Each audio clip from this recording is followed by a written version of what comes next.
آزادی اس کا نام نہیں ہے کہ ایئر ہوسٹس بن کے 300 مسافروں کی 8 گھنٹے خدمت کرے، ہر ہوسناک نظر اس کا طواف کرے، کوئی اس کو کسی نظر سے دیکھے، کوئی کسی نظر سے دیکھے، کبھی کسی سے ٹکرائے، کبھی کسی سے ٹکرائے۔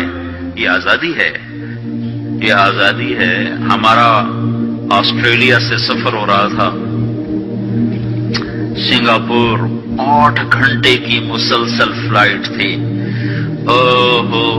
بڑا جمبو جہاز، اور وہ لڑکیاں ادھر بھاگ رہی ادھر بھاگ رہی۔ ایک مجھے وہاں خیال آیا، دوسری دفعہ ہمارا سفر نیو یارک سے تھا، نیو یارک سے ہم چلے اور قاہرہ ہم اترے۔ قاہرہ 11 گھنٹے کا مسلسل جہاز کا سفر، مسلسل 11 گھنٹے ایک ٹانگ پہ کھڑے ہو کے لڑکیاں بھاگ رہی، وہ لڑکے ایئر ہوسٹس بھاگ رہی ہیں، اور اس کے ساتھ 300-350 کا مسافر جہاز ہے۔ ہر نظر ان کو طواف بھی کرتی ہے، بلاتی بھی ہے، پکارتی بھی ہے۔ اور ایک لڑکی گھر بیٹھ کر اپنے خامند کی خدمت کرتی ہے، اپنے بچوں کو پالتی ہے، اور اس کا خامند اس کو باہر سے کما کے لا کے دیتا ہے اور اسے گھر میں عزت کے ساتھ رکھتا ہے۔ اس کا نام غلامی رکھا، اس کا نام آزادی رکھا۔ ہوٹل میں وہ چائے سرو کر رہی ہے، یہ آزادی ہے۔ اور وہ کاؤنٹر پہ جنرل سٹور پر 8 گھنٹے کھڑے ہو کر وہ سارا دن تھکن سے چور ہو جاتی ہے، پھر اس نے گھر جا کے کھانا خود تیار کرنا ہے۔ وہ گھر میں اس کا خامند کوئی نہیں بیٹھا، وہ بوائے فرینڈ ہے، وہ آج اس کے ساتھ ہے، کل کسی اور کے ساتھ ہوگا۔ ایک ڈرامہ رائٹر تھے اشفاق احمد خان رحمت اللہ علیہ، میری ان سے اچھی دوستی تھی۔ تو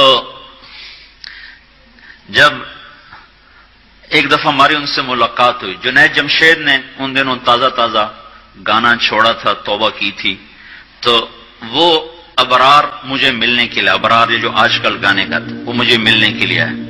تو ہم ایک گھر میں تھے، تو وہ اشفاق صاحب کہنے لگے کہ میں اس تبلیغ کے کام سے متاثر ہوا انگلینڈ میں، کہ ہم ایک پارک میں بیٹھے تھے، ایک جماعت آئی تبلیغ والوں کی، انہوں نے آ کے مغرب کی اذان دی، نماز شروع کر دی۔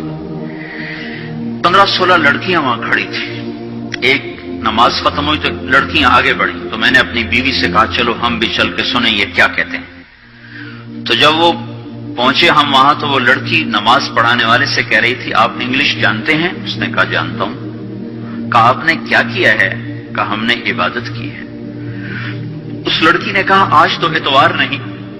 انہوں نے کہا ہم دن میں 5 دفعہ پڑھتے ہیں، 5 دفعہ۔ مجھے نہیں پتا ان بچیوں میں کتنی ہیں جو 5 دفعہ نماز پڑھتی ہیں، شاید کم ہی ہوں گی۔ اللہ کرے تم سب کو یہ دولت نصیب ہو جائے۔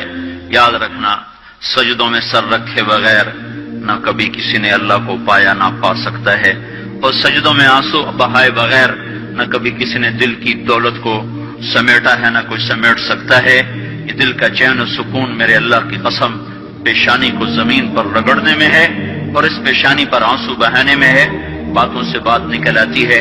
جنید جمشید 1997 میں سب سے پہلے مجھے ملا، مجھ سے کہنے لگا مولوی صاحب ایک پاکستانی جس گلیمر کو خوابوں میں دیکھتا ہے، جس زندگی کا خواب دیکھتا ہے، وہ زندگی مجھے حاصل ہے۔ میرے پاس دولت بھی ہے، عزت بھی ہے، شہرت بھی ہے، چاروں طرف میری زندگی رقص کرتی ہے، لیکن اس کے باوجود میرے اندر اندھیرا ہے، خلا ہے۔ میں اس کے الفاظ بڑے خوبصورت، کہنے لگا میں وہ کشتی ہوں جس کا کوئی ساحل نہیں۔ اللہ اکبر!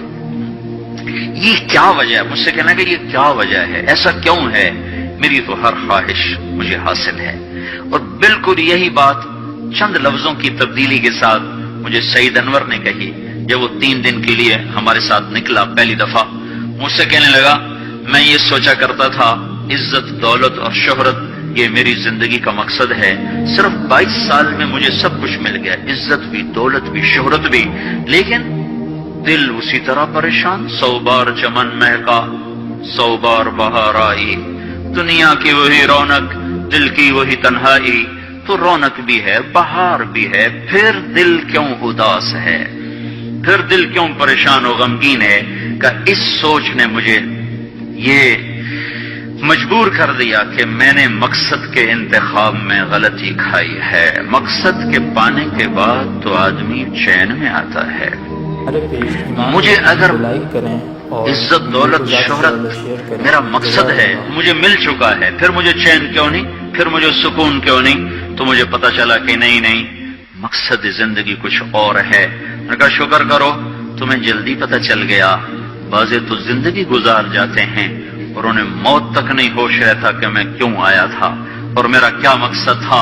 جو لوٹ آئیں کچھ کہنا نہیں، بس دیکھنا انہیں غور سے، جنہیں منزلوں پہ خبر ہوئی کہ یہ راستہ کوئی اور تھا، چل چل تھک گئے، جب آگے پہنچے تو دیکھو غلط جگہ آ گئے۔ واپس مڑنے کا وقت ختم ہو چکا ہے، شام ہو چکی ہے، اندھیرے چھا چکے ہیں، اب واپس مڑنے کا راستہ نہیں ہے۔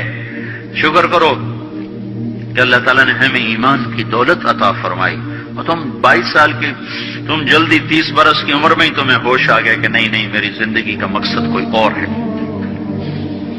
اس نوجوان نے کہا ہم دن میں 5 نمازیں پڑھتے ہیں۔ اس لڑکی نے کہا یہ تو بہت زیادہ ہے۔ اس نوجوان نے کہا، لمبی خیر بات ہو جائے گی، آخری بات بتاتا ہوں۔ تو جب وہ بات ختم ہو گئی تو اس لڑکی نے آگے ہاتھ بڑھایا کہ اچھا خدا حافظ۔ تو اس نوجوان نے کہا میں آپ کو یہ ہاتھ نہیں لگا سکتا۔ اس لڑکی نے کہا کیوں؟ کہا یہ ہاتھ میری بیوی کی امانت ہے، یہ صرف اسی کو چھو سکتا ہے اور کسی کو نہیں چھو سکتا۔ تو لڑکی کھڑی تھی، اس کی چیخ نکلی اور زمین پہ گر گئی اور اس کی ہچکیاں لگ گئی اور وہ پھوٹ پھوٹ کے رونے لگی اور کہنے لگی وہ لڑکی کتنی خوش قسمت ہے جس کے تم خامند ہو، کاش یورپ کے مرد بھی ایسے ہوتے۔ اور روتی ہوئی آنسو بہاتی ہوئی اٹھ کے چل دی۔ تو اشفاق مرحوم کہنے لگے میں نے اپنی بیوی سے کہا بانو آج وہ تبلیغ ہوئی ہے کہ لاکھوں کتابیں چھپ کر بھی وہ پیغام نہ پہنچتا جو یہ لڑکا اپنے عمل سے پہنچا گیا۔ تو ہمیں ایک زندگی کا میرے عزیزوں مقصد ملا ہے، اللہ ہماری منزل ہے، ہم اللہ کو سامنے رکھ کے زندگی گزارنے والے ہیں، ہم آزاد نہیں زندگی گزارنا، یہ کامیاب زندگی ہے۔ تو کہیں ایسا نہ ہو کہ میرا اللہ کہہ دے وَامْتَازُوا الْيَوْمَ أَيُّهَا الْمُجْرِمُونَ، ان کو الگ کر دو اور مجرموں کی صف میں کھڑا کر دو، تو پھر کوئی حال نہ ہوگا۔ ہائے اللہ کے نبی نے کہا کتنی عورتیں ہوں گی جن کو سر کے بالوں سے فرشتے پکڑ کے گھسیٹ رہے ہوں گے اور وہ کہیں گی ہائے ہمیں بچا لو، ہائے ہمیں بچا لو۔ اور کتنے مرد ہوں گے جن کے جبڑوں میں ہاتھ ڈال کر فرشتے ان کو گھسیٹ رہے ہوں گے، وہ کہیں گے ہائے ہمیں بچا لو، ہائے ہمیں بچا لو۔ تو اس وقت اللہ کہے گا اولم نعمرکم ما یتذکر فیہ من تذکر وجاءکم النذیر، میرے بندے یہ چند آنسو دنیا میں بہا لیتا، جو آج تو کر رہا ہے تو ہائیاں دے رہا ہے، یہ تو دنیا میں دے لیتا، تو آج اپنے رب کی رحمت کو دیکھتا۔ تجھے بتانے والے بھی آئے تھے، تمہیں سمجھانے والے بھی آئے تھے، لیکن تو مذاق اڑاتا رہا، تو ان کے ساتھ مستیاں کرتا رہا۔ آج دیکھ ایمان والے کتنے اونچے جا رہے ہیں، جنہوں نے مجھے راضی کیا کتنی بلندیوں کا سفر کر رہے ہیں، اور ان کے ساتھ میں کیا کرنے لگا۔ یہ کامیابی اس کو ملے گی جو اپنا سب کچھ اپنے اللہ پر لگا دے گا، وہ اپنا سب کچھ اللہ کے محبوب صلی اللہ تعالی علیہ وسلم کے طریقے پر لگا دے گا۔ یہ کامیابیاں اس کا مقدر ہیں۔ یہ زندگی چند روزہ ہے اور آج ایک سیلاب ہے میری عزیزوں مغرب کی تہذیب کا۔ انٹرنیٹ نے اور اس ٹی وی نے اور اس میڈیا نے ہم سے ہمارا سب کچھ چھین لیا ہے، سب کچھ ہمارا چلا گیا ہے، اور سوائے اچھل کود کے، کھیل کود کے اور زندگی کا کوئی منزل نہیں رہی۔ میں آپ سب کے سامنے یہ درخواست کرتا ہوں کہ اپنی زندگی کی منزل طے کرو۔